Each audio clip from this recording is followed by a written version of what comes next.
lot of fun. It's got a lot of history in that gym.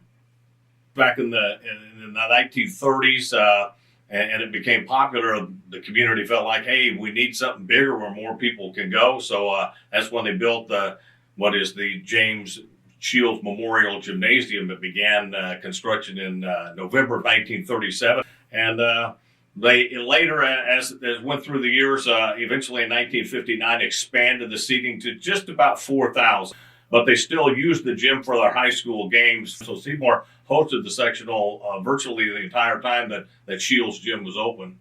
You know, when it was open, and we date back, and you hear a lot of people talk because of the debate about class basketball over the years, but it really was a community thing.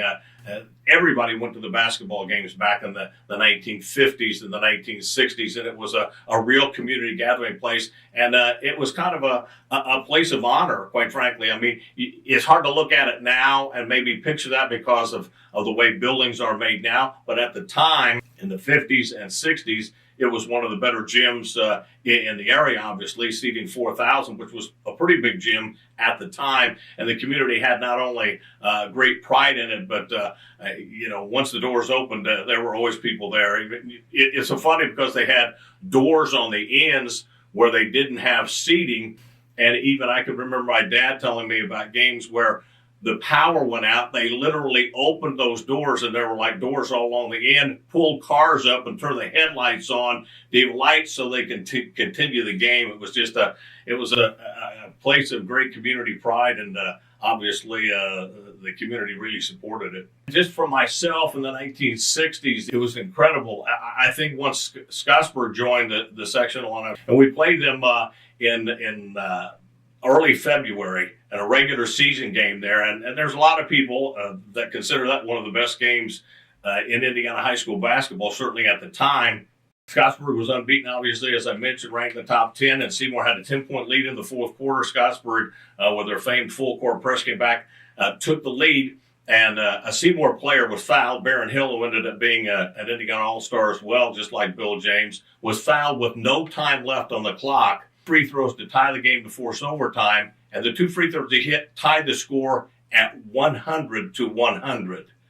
And that was absolutely incredible. Scottsburg ended up winning the game 110-104 in overtime, and Bill James had 48 points in the game. And you have to remember that was back in the day where there was no three-point shot. That's the type of basketball we used to see in the gym. I mean, but that was just an incredible game. I remember the IHSAA commissioner, Phil Eskew, happened to be at the game that night, and he talked about that game until the day he died as the best high school game he'd ever seen. But once they built that new field house in 1970, then it turned into just the junior high gym, and they built a new junior high and closed it all down, and the school, quite frankly, just wanted to get rid of the property, had offered to sell it to the city back in the day, in the 70s, and the city really didn't want it, couldn't afford it.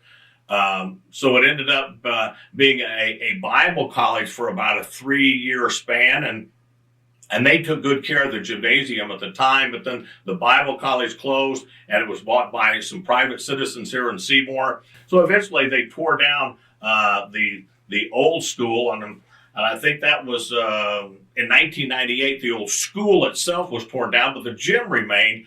But nobody has done anything with it, and it's as you see, if you can drive by, just at a glance, it looks like it's still in decent shape. But then you can see there are windows broken out, and obviously that lets birds get in, and it's just kind of been shut down since that time. Still owned by a private citizen here who has tried to sell it on a couple of different occasions, but there's different categories to old gyms. Some that have been torn down, some that have been renovated and still used, and then there's others that are just kind of set and deteriorated, kind of a dead building, which is unfortunately what that is now.